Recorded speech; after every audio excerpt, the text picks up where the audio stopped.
of Durham, North Carolina. A quiet rented home became the scene of a horrific tragedy that shocked even the most seasoned police officers. A young mother, Janet, was found dead in a pool of blood. At first glance, it appeared that she had been killed by gunshots, but the brutal reality turned out to be even scarier. Not only had Janet been robbed of her life, but also the life of her unborn child. This shocking event cast suspicion on the entire town, and detectives had no idea that the investigation of this brutal crime would drag on for years, gradually uncovering horrifying secrets. According to the testimonies of relatives and friends of the deceased, just a month before her death, Janet complained about problems with her spouse. According to her, her husband had serious mental problems. He too easily lost his temper and lost control. She repeatedly stated that she was afraid of him and was going to leave him. The victim's mother claimed that she had witnessed arguments between the couple on numerous occasions, but had never seen Raven use physical violence.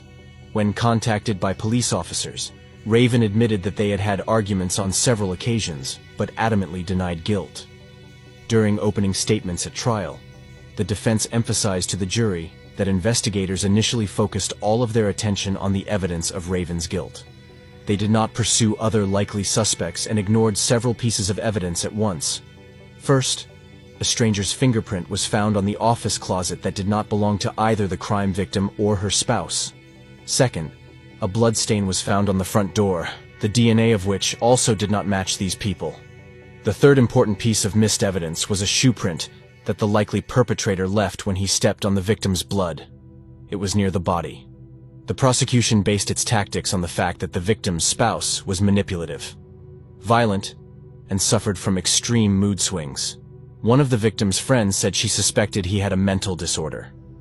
From one of the girls who was Raven's mistress, it was learned that he was quite meticulous and calculating, using multiple phone numbers to contact girls on the side. This could indicate that he had carefully planned the murder and could indeed have successfully misled the police. The same girl later confessed that Raven had once forced her to have intimacy in a car literally on the side of the road.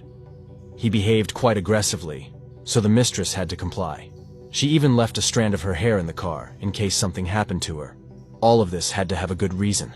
Not every girl goes on a date and intentionally leaves her DNA samples in a boyfriend's car so that those traces can be used to prove his involvement in something bad. She clearly feared for her life, which she told the jury. One potential motive for the crime, the prosecutor believed, was Janet's unplanned pregnancy. She told only those closest to her, which included several of her sisters. Janet was so happy to be a mother, but clearly did not think her husband was the best father for the children.